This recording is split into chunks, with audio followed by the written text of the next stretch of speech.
Halo teman-teman semua, perkenalkan nama saya Adelia Dwi Pareza dengan NIM 2302 10641. Saya dari Prodi Pendidikan Guru Madrasah Ibtidaiyah, Fakultas Ilmu Tarbiyah dan Keguruan. Baik, di video kali ini saya akan menjelaskan cara menghilangkan rasa gugup, apa itu artikulasi dan intonasi, serta gestur dan ekspresi.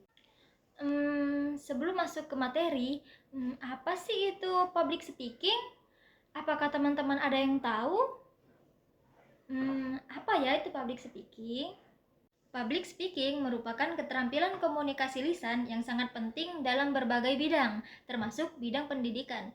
Jadi, public speaking memiliki teknik-tekniknya. Pertama, itu pernapasan yang baik, kedua, volume suara yang lantang dan keras, ketiga, ekspresi vokal.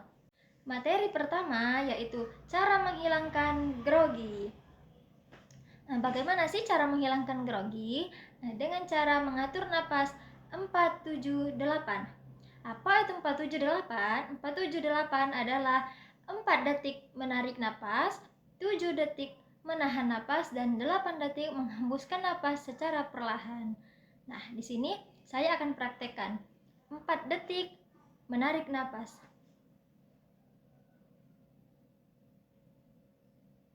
7 detik menahan napas.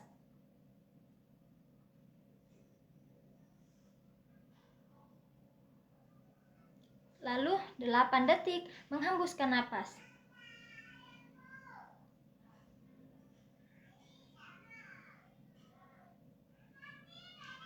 Jadi, begitulah cara agar kita tidak grogi.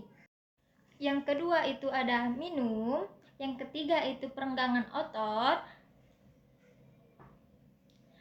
yang keempat itu ada self healing. Nah, kita itu harus berdamai dengan masalah-masalah kita dulu sebelum kita melakukan public speaking di depan orang banyak, sehingga tidak mempengaruhi otak dan lisan kita. Oke, yang terakhir itu ada ketika kita dipanggil untuk maju, kita melakukan gerakan. Nah, seperti yang sering saya lihat, orang-orang rata-rata melakukan gerakan seperti ini. Nah, itu menunjukkan bahwa dirinya yakin kalau dia bisa. Jadi, itulah tips cara menghilangkan grogi. Masuk ke materi kedua, yaitu artikulasi dan intonasi. Apa itu artikulasi dan apa itu intonasi? Apakah teman-teman ada yang tahu? Jadi, di materi yang kedua ini, saya akan menjelaskan apa itu artikulasi dan intonasi. Artikulasi adalah cara kita menyampaikan suatu kata dengan jelas dan tepat. Sedangkan, intonasi adalah naik turunnya sebuah kata yang kita katakan. Jadi, di artikulasi ada baiknya kita mengurangkan kata-kata nah, oke, jadi, baiknya kita mengurangkan kata-kata tersebut. Dan kita harus memperhatikan tanda baca dan huruf-huruf perkata yang kita sebutkan. Sebelum masuk ke intonasi, kita akan belajar cara menyebutkan vokal yang jelas. Vokal yang jelas itu ada A, I, U, E, O. A itu mulutnya dibuka sebanyak 3 jari. A, I,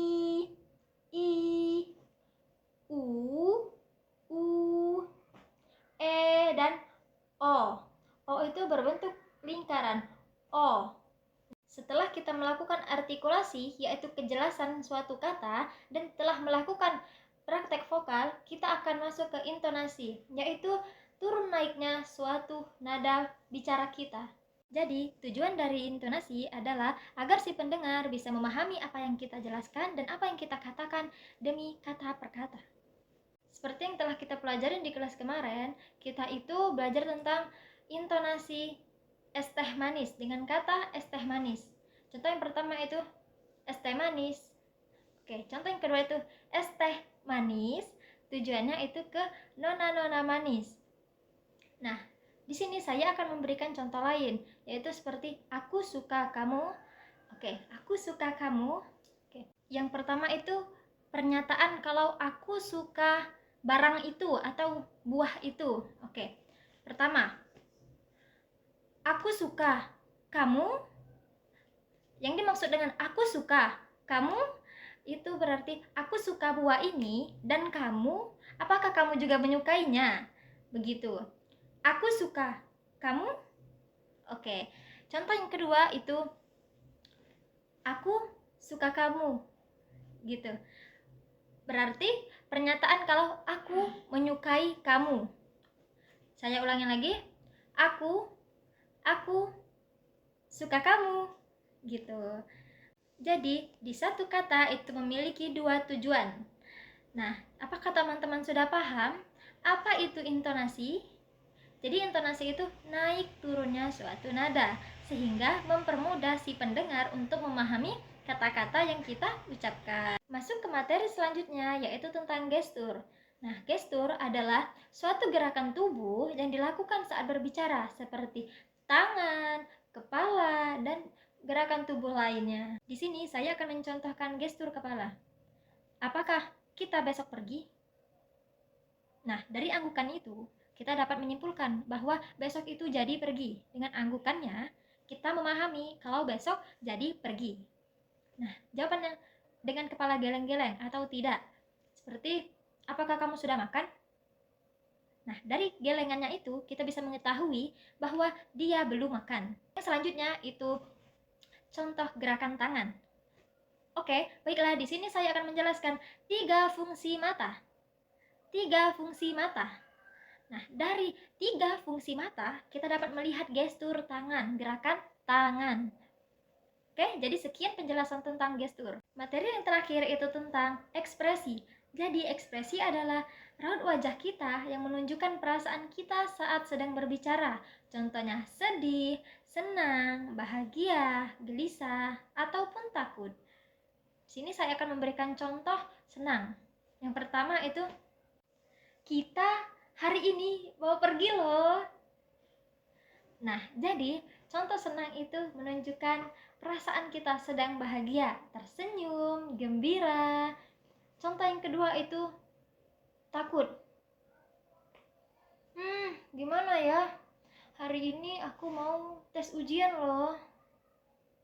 Nah, jadi ekspresi takut gelisah itu terlihat dari wajah dan nada bicara. Kesimpulannya, setiap kita ingin melakukan public speaking di depan umum, kita harus yakin bahwa kita bisa, kita mampu, dan kita harus yakin kalau kita bisa melakukan public speaking dengan baik, sehingga akan mengeluarkan kata-kata yang baik, senyum yang indah, hingga apa yang kita jelaskan, apa yang kita bicarakan mudah dipahami oleh si pendengar.